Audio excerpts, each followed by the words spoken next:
Apa yang saya kemukakan hari ini adalah sesuatu yang tidak pernah terpikirkan oleh kita semua, bahwa teknologi biologi molekul terbarukan telah dapat menguak teka-teki dari mana kita berasal dan siapa kita adanya. Ilmu biologi molekuler telah membantu pedalaman kita mengenai evolusi, tidak hanya kaitannya dengan manusia, dibantu dengan teknologi informasi, antropologi, arkeologi, dan sosial budaya.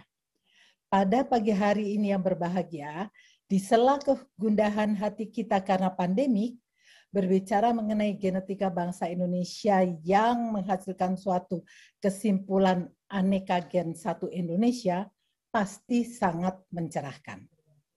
Nah, saya ingin kita berbicara lanjut nantinya tentang genetika, tapi coba sekarang kita baca dulu bersama tulisan dari Romo Mangun yang mencerminkan bahagia menjadi Indonesia. Tanah air ada di sana, di mana ada cinta dan kerendahan hati, di mana tidak ada manusia satu menginjak manusia lainnya.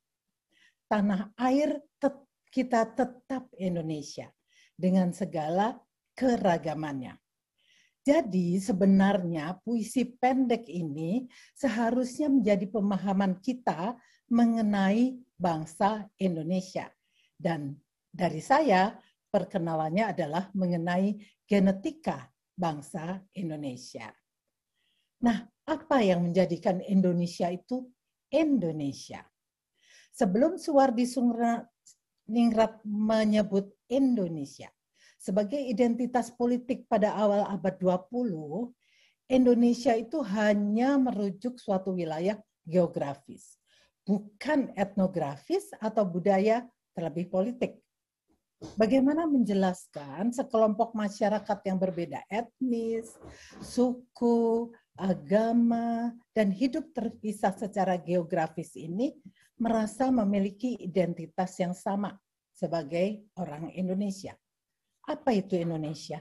Mengapa kita merasa sebagai orang Indonesia? Nah, jawaban terhadap pertanyaan tersebut berkembang sesuai zaman sejak era prakemerdekaan hingga pasca reformasi. Nah, penjabaran identitas Indonesia itu harus selalu memperhatikan tingginya keragaman di Indonesia, baik secara geografi, biologi, budaya, nilai, bahasa, praktek, dan institusi sosial. Tentunya kita semua akan tahu dan mahasiswa-mahasiswa baru, adik-adik sekalian, keberhasilan dalam memahami identitas Indonesia ini akan membuat perencanaan masa depan lebih mudah dilakukan. Sebaliknya, kegagalan dalam mengenali diri dapat mengakibatkan konflik dan identitas integrasi. Nah, pada tahun 2016, ALMI atau Akademi Ilmuwan Muda Indonesia dan IP, Akademi Ilmu Pengetahuan Indonesia itu mengembangkan suatu agenda ilmu pengetahuan Indonesia, menyongsong 100 tahun Indonesia merdeka. Dari 8 gugus yang ditulis, gugus pertama berjudul Identitas, Keragaman, dan Budaya itu sangat relevan dengan apa yang kita bicarakan hari ini. Mengapa demikian? Karena di dalam gugus itu ada 3 butir yang pembuktiannya akan kita bicarakan. Pertama, apa yang menjadikan Indonesia Indonesia? Kedua, orang semua basudara. Itu kita tahu, satu bangsa di tengah keragaman. Dan yang ketiga adalah sejarah kita. Nusantara sebagai tapak perjalanan evolusi manusia. Penelitian yang kami lakukan paling tidak telah menjawab isu yang dikembangkan tersebut. Nah, kalau pertanyaan tentang genetika bangsa Indonesia atau manusia Indonesia, itu sebenarnya kalau kita ingin meniti kembali asal-usul manusia Indonesia, kita tentunya tidak bisa melepaskan diri dari asal-usul manusia modern secara global. dan juga mengaitkan diri ke masa prasejarah maupun peristiwa pokok periode evolusi manusia. Kapan mulai ada manusia modern? Bagaimana cara terjadinya? Secara lambat laun dari dahulu? Ataukah berlangsung cepat dan baru belakangan? Jadi ada 3 pertanyaan mendasar yang menjadi landasan pemilihan strategi mempelajari genetika Indonesia. Pertama, bagaimana menjelaskan asal-usul manusia Indonesia melalui tinjauan genetika. Kedua, dalam kajian tentang pola migrasi, adakah temuan yang dapat menjelaskan siapa manusia Indonesia? Dan yang ketiga, bagaimana kita, manusia Indonesia, mengambil manfaat hasil kajian tersebut tentang asal-usul kita untuk pengelolaan keragaman. Nah, adik-adik mahasiswa, pengembaraan mencari dan mendefinisikan manusia itu sudah kami lakukan ke seluruh pelosok Indonesia. Kami mengarungi laut, mengarungi sungai beserta jeram, berjalan jatuh bangun melalui pematang, kami terbang dengan pesawat kecil berbaling-baling, mendarat di landasan berlapangan rumput, maupun helikopter. Bukankah itu menarik? Dan menyebabkan kita makin terpesona dengan Indonesia. Semua untuk tujuan satu tujuan. Mengenal saudara kita di tempat terpencil serta menghayati kehidupannya. Siapa manusia Indonesia? Dari mana asalnya? Adakah yang masih bisa disebut sebagai orang Indonesia asli? Nah, setelah 7 dasawarsa menjadi suatu negara persatuan, Indonesia tetap kaya akan keragaman, baik dari sisi sejarah, agama, suku, bahasa, golongan, warna kulit, hingga genetik. Indonesia memiliki lebih dari 500 suku bangsa dengan karakter fisik dan budaya beragam, serta lebih dari 700 bahasa.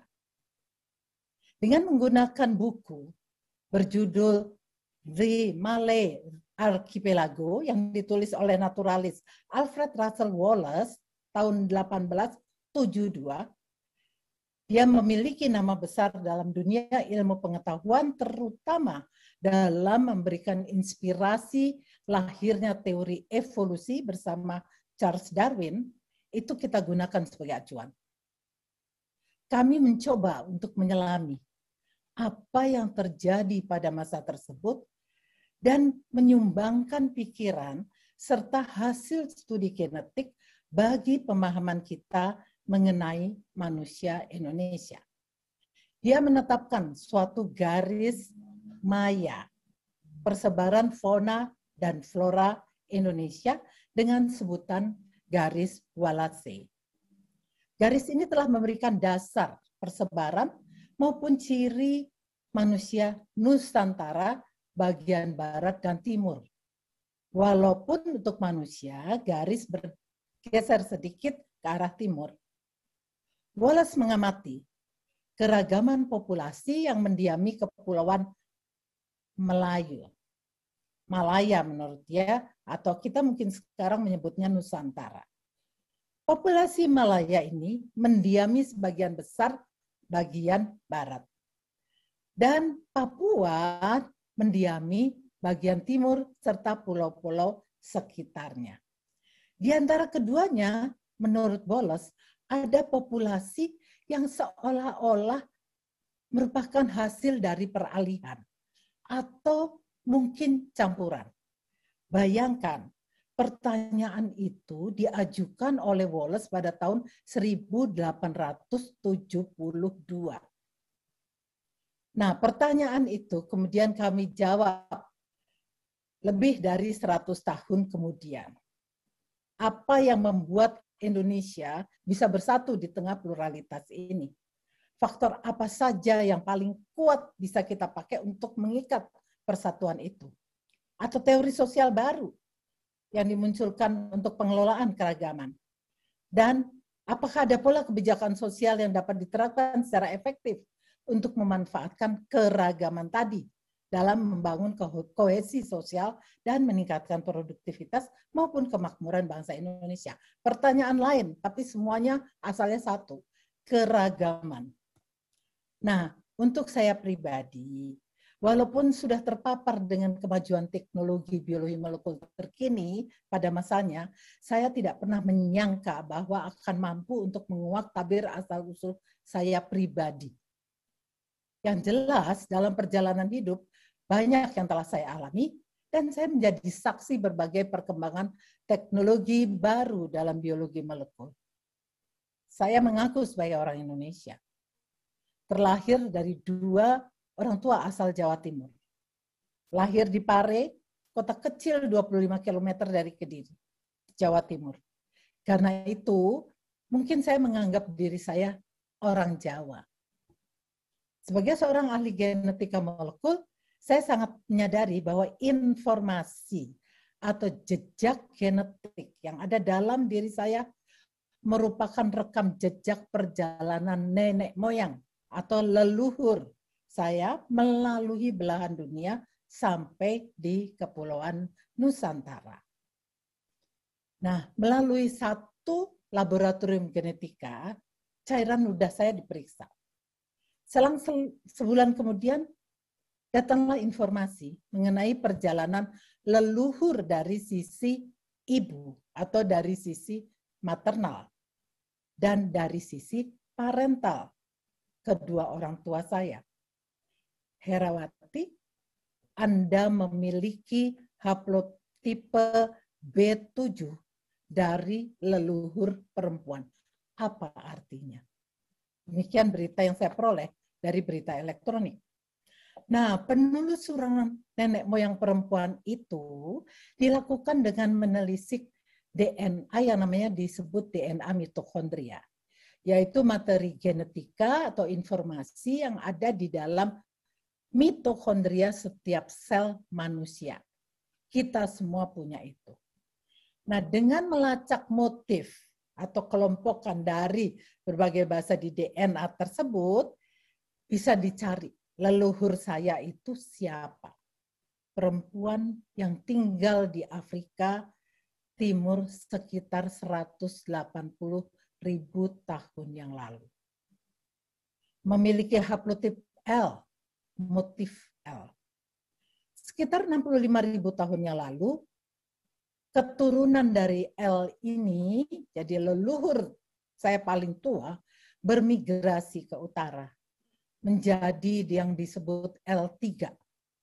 Mereka menyeberangi Laut Merah menuju Tanjung Arab. Perjalanan panjang memicu terjadinya mutasi atau perubahan pada DNA untuk adaptasi. Lalu terbentuk haplotip baru atau motif baru, M, 59.000 tahun yang lalu. Berikutnya dia pergi lagi, bergerak lagi ke arah barat daya Asia dan menimbulkan suatu kelompok baru namanya R. R dari Romeo. Nah, keturunan si R inilah yang menyebar luas ke seluruh penjuru Eropa, Asia, dan percabangan melintas jantung Asia Tengah menuju Asia Timur, dan dari situ ke Kepulauan Nusantara. Percabangan dari yang ke selatan ini membentuk B7 tadi yang diwariskan kepada saya. Jadi saya itu masuk dalam suatu kelompok DNA yang terbentuk sekitar ribuan tahun lalu di daerah India Timur Laut. Ini sangat menarik, karena kemudian saya ingin mengetahui siapa dan di mana sebenarnya leluhur saya itu berasal, siapa mereka, saudara-saudara saya itu. Nah, India Timur Laut itu adalah daerah pegunungan, dataran tinggi. Itu daerah Himalaya. Di sana ada suatu daerah namanya Gemalaya, di mana suku Khasi tinggal. Mereka menggunakan bahasa yang berbeda dengan bahasa yang dipakai di Nusantara. Mereka bahasanya namanya Austroasiatik. Tapi si golongan ini, berbahasa Austroasiatik ini juga bermigrasi dan berjalan ditemukan di India Timur dan Asia Tenggara. Dan mereka rupanya sudah menduduki daerah atau mendiami daerah situ cukup lama. Jadi tadi ada kelompok gen yang berbeda, melewati suatu koridor panjang menuju ke Nusantara. Saya adalah turunannya.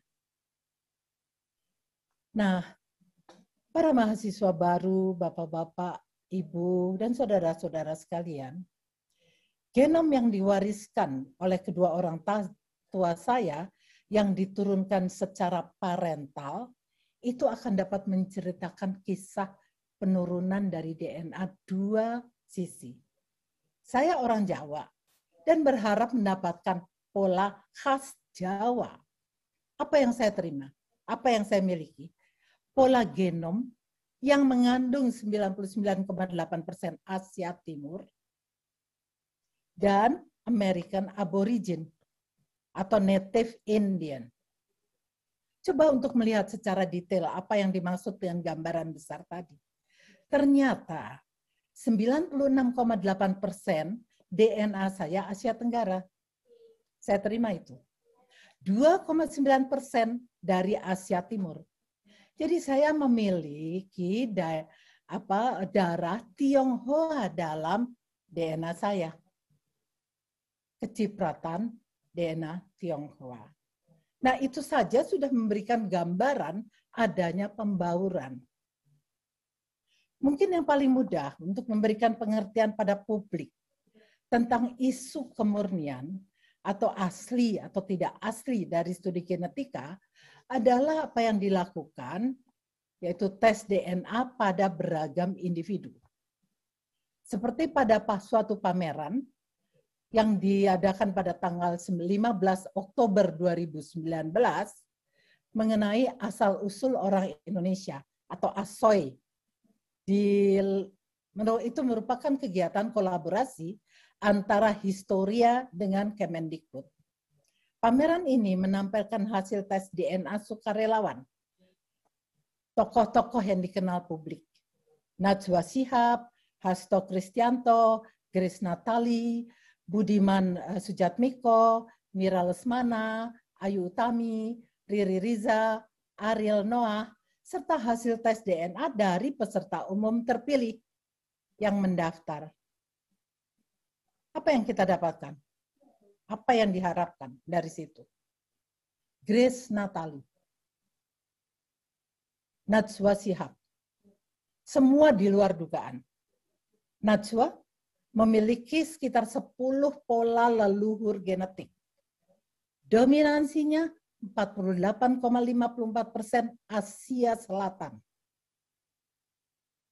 Afrika Utara 26,8%. Disusul dengan Asia Timur, Afrika diverse, itu berarti adalah dari Afrika yang kemudian tinggal di daerah-daerah lain, Eropa Utara, dan lainnya. Kalau mau dilihat, harus dicari-cari itu kemana darah Arabnya. Demikian pula dengan Grace, yang walaupun 76,2% dari leluhur Tionghoa, 21% sama dengan Asian American yang sudah keluar dari daratan Asia. Ada Asia Selatannya, ada India Brahmin, dan ada Timur Tengah. Hasto Kristianto dan Budiman Sujatmiko bahkan memiliki DNA yang sama dengan DNA Samaritan. Jadi di situ kelihatan bagaimana sebenarnya contoh-contoh itu memberikan gambaran adanya pembauran. Nah, Indonesia, kalau kita sekarang bicara mengenai Indonesia, tadi kita bicara mengenai individu. Hampir seperti ringkasan presentasi ini. Ada beberapa butir penting. Sebagai negara maritim, Indonesia itu dianugerahi dengan budaya dan bahasa yang sangat beragam. serta dipengaruhi oleh beberapa gelombang migrasi. Bahwa umur Homo sapiens bermukim di Indonesia sudah lama terbukti dari adanya tinggalan seni gambar cadas yang usianya sudah 67.000 tahun. Homo sapiens di Nusantara ini hidup berdampingan dengan manusia purba, Homo neanderthalis, Homo floresiensis. Populasi Indonesia Timur ada jejak dengan Homo denisova, sebelah barat dengan Homo neanderthal. Lalu, perjalanan kami menelusuri asal-usul manusia itu membawa kami juga ke tempat-tempat yang cukup terpencil dengan adat istiadat yang masih sangat kuat dan mendapatkan banyak informasi genetik. Papua memiliki bahasa yang sangat beragam. Tercatat adanya lebih dari 260 bahasa yang menyatakan bahwa adanya besaran yang sama juga dengan populasi etnik. Jadi kita pun harus mempelajari tidak hanya marka, tetapi juga berbagai banyak penyakit endemik yang terjadi di daerah itu. Para mahasiswa, apa yang dinamakan marka populasi? Tidak hanya genetik loh. Coba kita lihat apa yang ada dan mungkin tidak saudari bayangkan. Seni bahasa sebagai marka populasi. Hanya bahasa yang bisa menerobos penjara pengalaman langsung yang mengurung semua makhluk lain. Melepaskan kita dalam kebebasan ruang waktu dan waktu yang tidak terhingga. Sebagai suatu negara maritim, saya kira kita melihat sebagian besar populasi tergambar dalam peta bahasa. Itu merupakan penutur bahasa Austronesia.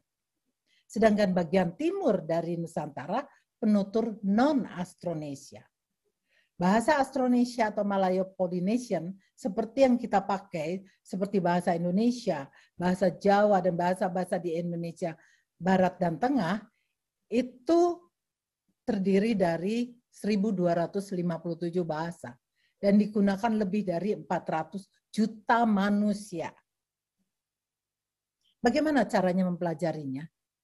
Jadi kami mengumpulkan data bahasa menggunakan kata-kata swades yang memang biasa dipakai oleh linguis, digunakan secara global. Itu dapat memberikan informasi terbentuknya mutasi dalam tanda kutip dalam bahasa pada setiap kata antar suku maupun antar daerah. Data tersebut memberikan informasi tentang migrasi tapi dia memerlukan, kita memerlukan juga data-data lain selain data bahasa, non-genetik, misalnya etnografi, arkeologi, dan sejarah. Apalagi selain marka bahasa? Budaya sebagai marka populasi.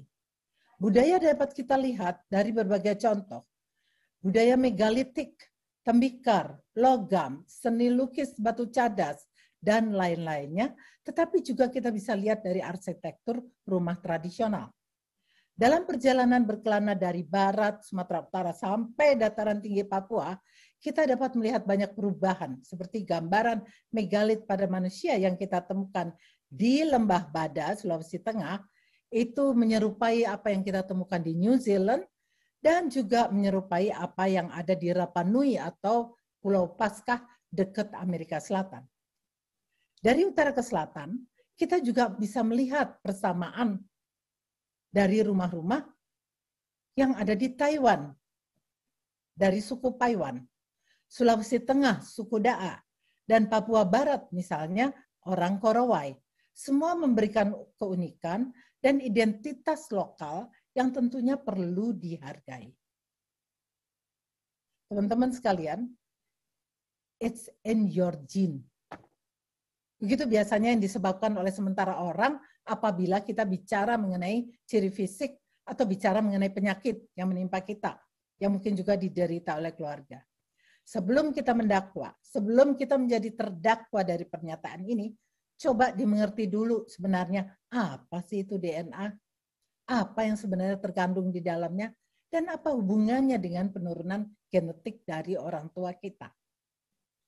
Nah, dalam bukunya yang berjudul Genome, Matt Ridley menerangkan kepada awam tentang genom, gen, bahasa, dan sebagainya menurut saya cukup pintar.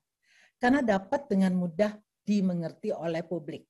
Contoh, genom, dia bayangkan seperti buku yang memiliki bab, cerita, paragraf, huruf, dan mungkin juga selingan gambar ataupun iklan. Ridley menggambarkan kromosom sebagai bab yang berisi banyak gen. Kita punya 23 pasang kromosom. Gen itu cerita. Tiap cerita tersusun dari paragraf yang disebut ekson. Dan selingannya yang kosong namanya intron. Lalu tiap-tiap paragraf terbentuk dari kata. Katanya disebut kodon. Dan tentu banyak huruf cetak yang namanya basa, penyusun DNA. Jadi dengan cara-cara begitu, kita bisa tahu sebenarnya bahwa untuk bisa bercerita, semua itu harus lengkap, semua itu tidak boleh salah. Ada yang mengerjakan proofreading namanya. Nah, teman-teman sekalian, tadi bicara mengenai bahasa dan budaya, sekarang genetika sebagai marka populasi. Genetika itu adalah merupakan kunci dari suatu studi populasi. Ada 3 marka penting. Kromosom A yang diturunkan secara paternal dari ayah, dari seorang laki-laki ke anak laki-lakinya. DNA mitokondria yang diturunkan dari ke ibu semua anak-anaknya, tapi hanya perempuan yang akan meneruskan ke generasi selanjutnya. Dan yang ketiga, DNA autosom yang diturunkan dari kedua orang tua ke anak-anaknya. Nah, untuk mempelajari manusia Indonesia, kami berkelana dari barat sampai ke timur, Aceh sampai Papua, dan dengan menggunakan ketiga marka tersebut. Ellen Wilson, Rebecca Kern, dan teman-temannya merupakan orang pertama yang menemukan konsep bahwa leluhur kita berasal dari Afrika menggunakan DNA mitokondria. Pada daerah tersebut itu diteliti variasi-variasi pada daerah yang sifatnya netral, yaitu perubahan bahasa tadi, perubahan kata pada cerita DNA kita. Nah, pembenaran ini, konsensus ini sudah diikuti secara global dan sampai saat ini belum berhasil dipatahkan. Hore, leluhur kita asalnya dari Botswana. Begitulah cerita yang disiarkan atau berita yang disiarkan pada tanggal 28 Oktober 2019 di berbagai media setelah majalah ternama Nature menerbitkan temuan dari tim yang dipimpin oleh Vanessa Hayes dari Garvan Institute Sydney, Australia. Vanessa adalah juga merupakan kolaborator kita. Bahwa Homo sapiens itu berasal dari Afrika sudah tidak disangka lagi. Tapi dari mana mereka berasal, di mana mereka awalnya, itu masih menjadi perdebatan. Jelaslah bahwa karena temuan ini, semuanya menjadi hot kembali. Ini adalah trending topik yang banyak dibicarakan orang dan banyak ingin dibuktikan kembali oleh para ahli populasi genetik. Sebagai kelanjutan dari temuan Out Afrika, maka kita juga dapat melihat apakah pola distribusi haplotip itu homogen atau tidak sih di suatu daerah atau populasi.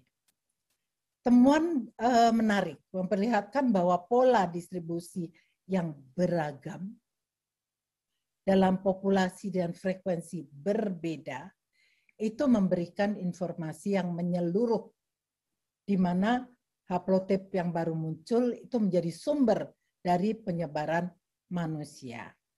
Nah, model evolusi multiregional, jadi terjadi evolusi bahwa sumber manusia atau sumber leluhur kita itu berasal dari banyak tempat, itu menjabarkan suatu tren evolusi dunia lama menuju Homo sapiens dengan migrasi kecil-kecil dan tanpa pergantian populasi. Demikian ulas Leakey dalam bukunya.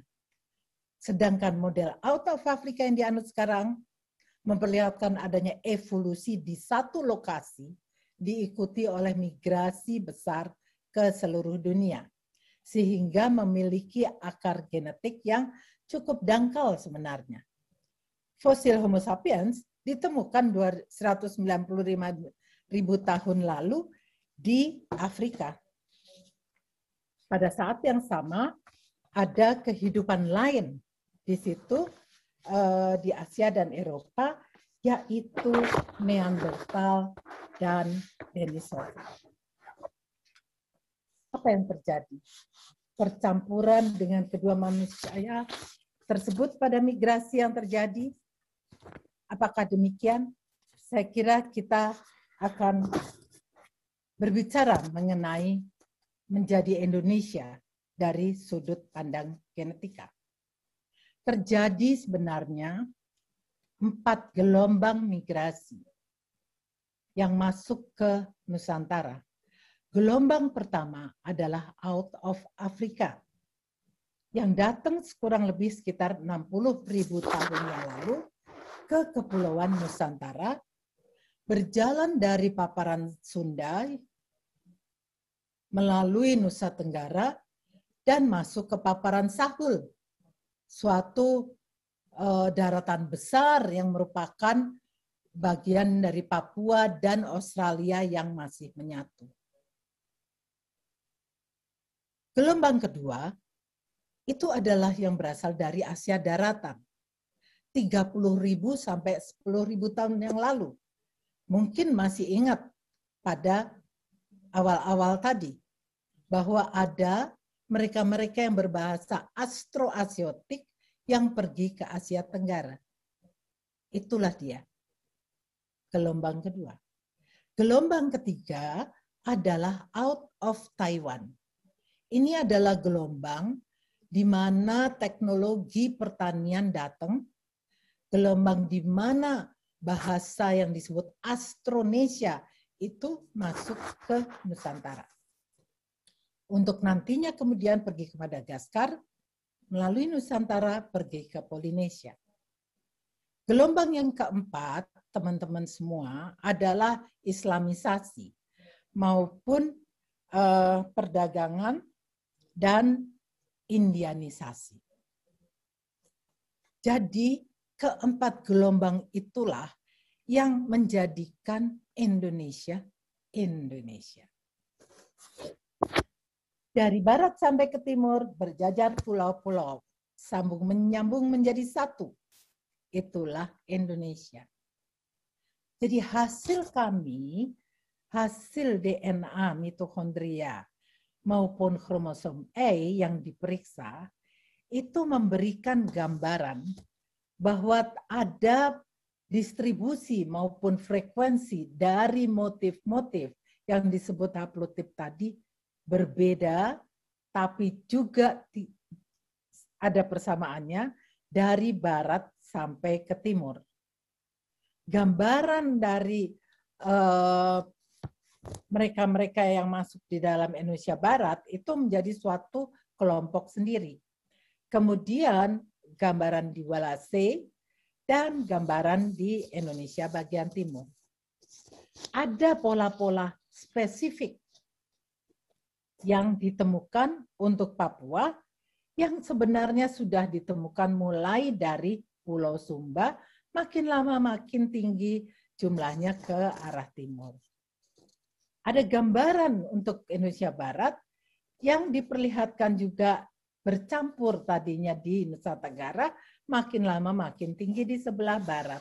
Jadi itulah hasil dari DNA mitokondria maupun kromosom A yang berarti adalah gambaran leluhur perempuan dan gambaran leluhur laki-laki. Bagaimana dengan struktur populasi Indonesia? Bisa dilakukan, bisa dianalisis. Kita melihat tadi ada kelompokan-kelompokan bahwa Indonesia Barat itu memang berkelompok, Indonesia Timur itu juga berkelompok, Nias dan Mentawai merupakan kelompokan sendiri. Menjadi pertanyaan dan sampai sekarang masih menjadi suatu studi yang sangat menarik untuk dapat diteruskan. Teman-teman sekalian, isu pembauran itu adalah isu sosial. Coba kita lihat, betul ada pembauran atau betul ada yang namanya murni. Murni itu berarti 100% kalau pemahaman saya. Betul nggak sih ada yang punya 100% bahwa dia itu khas Indonesia? Teman-teman, bagaimana caranya melihat tadi jejak-jejak pembauran itu? Jawabannya itu ada di 3 studi. Studi Hugo Pan Asia Inisiatif, studi Genom Asia 1000K, jadi 1.000.000 sampel, dan juga Genom Indonesia. Hasil perunutan genomik dari Indonesia Barat ke Timur menunjukkan adanya gradasi pembauran genetik. Yang sebelah barat masih ada jejak Austroasiatik. Yang sebelah timur jauh lebih banyak jejak non-Austronesian. Dan itu tidak mendadak berubah, tetapi dari satu ke lainnya itu ada gradasi. Nah, berarti apa sih? Itu berbaur atau berganti. Kalau perubahan itu mendadak, itu kita tahu telah ada pergantian. Kalau perubahan itu sedikit demi sedikit dengan gradasi, itu berarti namanya pembauran. Jadi itulah yang terjadi dengan hasil dari Hugo Pan SNP Konsorsium itu untuk melihat genom Asia dan juga apa yang disebut genom Asia 1000K. Nah, penemuan terakhir, pembauran itu apakah hanya tadi dari populasi Homo sapiens? Tidak, teman-teman sekalian.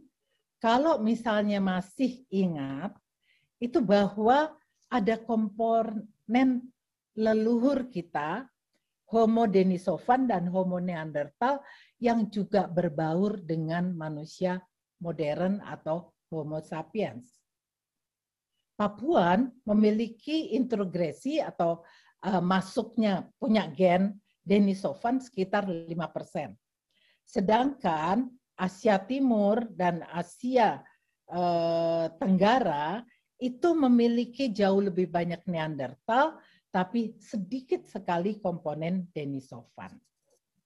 Jadi dari situ pun kita sudah melihat bahwa pembauran terjadi tidak hanya dengan manusia modern saja, tadi leluhur kita, Homo sapiens, tetapi juga dengan hominin, Homo neanderthal maupun Homo denisovans. Teman-teman sekalian, saya ingin sebenarnya mencoba untuk melihat kesimpulannya dari apa yang kita sudah tahu. Kepulauan Indonesia dan Asia Tenggara adalah daerah yang terbentuk oleh gelombang migrasi prehistorik dan historik yang berbeda untuk populasinya. Gelombang migrasi berbeda menghasilkan keragaman bahasa, budaya, dan genetik. Pada prinsipnya, konsep bahwa leluhur berasal dari luar atau pendatang diterima.